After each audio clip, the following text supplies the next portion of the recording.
যে আসামের ভিতরে সবথেকে পুরানা মসজিদের নাম কি? বাবুল মসজিদ। বাবরি মসজিদ। আপনি?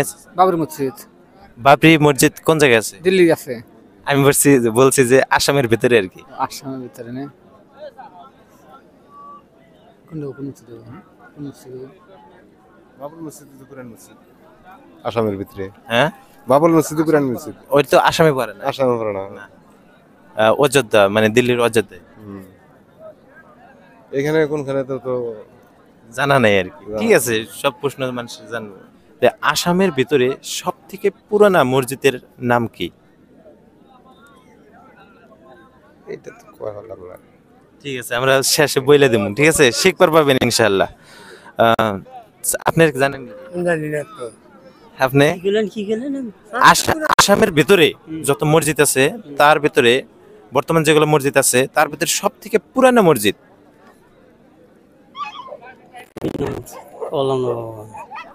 আমার অসমৰ ভিতৰত আটাইতকৈ পুৰণি মছজিদখনৰ নাম কি? পুৰণি মছজিদ এইটো মোৰ মনত নাই দে। মনত নাই? আপুনি জানে নেকি? মোৰো মনত নাই। আপুনি জানে নেকি? গুৱাহাটী বুঢ়া মছজিদ হ'ব লাগে। কি কি নাম? গুৱাহাটী বুঢ়া মছজিদ। নহয় চাচা, ঠিক আছে।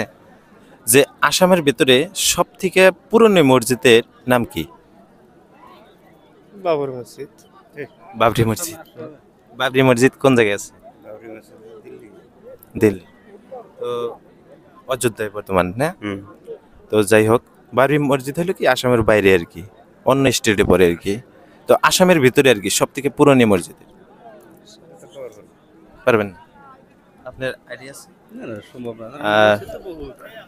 বুঝছেন, এখন ধরেন অতটুকু আগে তো বানাই যে এই কোনটা পুরানা বা কোনটা আগে, এটা বিশেষ করে কইতে পারিনি। কিন্তু তবে একটা বিষয় কি যে এই কুতুবে আলম যেখানে থাকে ওখানে তো আমার একটা বিশেষ মনে মসজিদ মানে প্রথম হইতে পারে।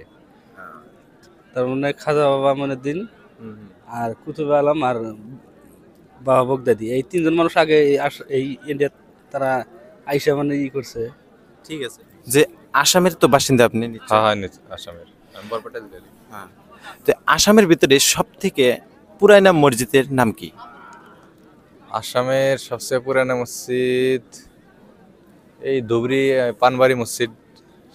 মাশাআল্লাহ মাশাআল্লাহ মাশাআল্লাহ, চমৎকার জবাব দিয়েছেন। কিন্তু যতক্ষণ আমি বহুত মানুষকে জিজ্ঞাসা করছি যে সব থেকে পুরানা মসজিদ, সব থেকে পুরানা, কেউ অ্যান্সার দিতে পারে নাই। ঠিক আছে, কিন্তু এই ভাই কিন্তু সঠিক অ্যান্সার দিয়ে দিয়েছেন, চমৎকার জবাব।